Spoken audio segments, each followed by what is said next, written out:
My style of gardening is to try and plant my seeds directly into the soil outside as much as possible, but there are some really great reasons for why you may want to start plants from seed inside of containers. Containers are especially good for starting cold-sensitive plants indoors to get a jump start on the growing season. Beginning plants outdoors where it is warm will allow plants to grow faster so that they'll yield flowers or fruit earlier, something that's very important in a short garden season. Containers are also good for starting plants that may have a tough time germinating out of doors in coarse garden soils. Compared to garden soils, seed starting mixtures are cozy and give shy seeds a little extra help in coming out of their shells. And of course, containers can also be used throughout the growing season. Let's go over what you need to get started.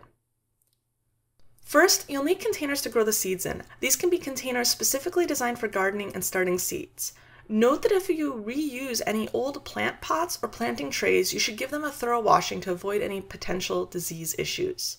You can also use any other containers, old yogurt containers, milk cartons, or other containers. Just be sure to poke a few holes in the bottom to allow water to drain.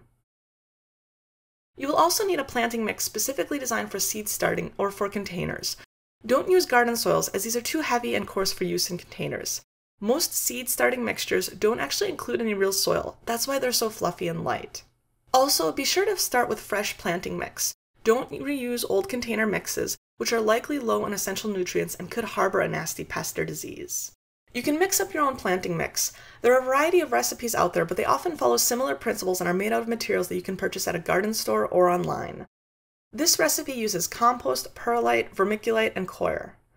The compost could be a bagged product that you purchase, or it could be from your garden if you had a well-decomposed compost that had been screened to ensure that it has a fine texture.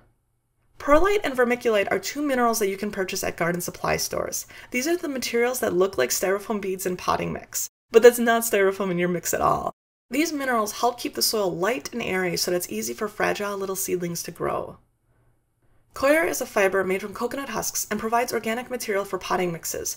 Coir is increasingly available as a substitute for peat because peat is often unsustainably mined from wetlands. Either of these materials can be used depending on what's available. Here's another recipe that's a bit simpler but would be lower in nutrients because compost is not included. When you're ready to plant, put your mix in a large bucket or container, either the store-bought mix or the ingredients for your homemade mix. Mix them thoroughly. Then add enough water to moisten the mix thoroughly, but not so much water that it's sopping wet. You want the mixture to be crumbly and moist. Fill your containers, pushing down on the mix gently to ensure that the containers are full and help settle the soil. Next, you'll plant the seeds. Use the instructions on the seed package, which will tell you the depth and spacing for each type of seed. If you are tempted to plant more seeds than are recommended, just in case, don't. If you plant too many seeds, your plants will grow to be crowded and will not be as big and healthy. Be sure to label everything now. Although you think you'll remember what you planted, you probably won't. If you're planting more than one type of plant, label every tray or container. Keep containers in a warm place. You can use a heated seedling mat to warm soils and help seedlings germinate. Plants can germinate in dark conditions, but will need to be placed in light to grow. Use artificial lighting designed for plants if you want them to grow faster. If you're relying on natural light, you may want to rotate your trays every few days to keep plants from going too tall and spindly in one direction. A plastic cover can help retain moisture during germination. Check plants every day to ensure that there's adequate moisture. Use a mist bottle to help keep very small seedlings moist.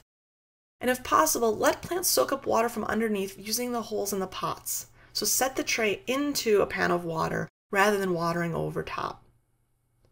Seedlings grown indoors will be fragile compared to those grown outside. If you move them outside too abruptly, they can be damaged by strong sun, wind, or rain.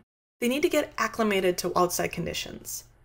You can help your plants adjust by taking them outside for increasing amounts of time over 6 to 10 days. Start by putting plants out on a mild day and keeping them out of direct sun. Each day, increase the amount of time the seedlings are outside and the amount of sun exposure that they receive.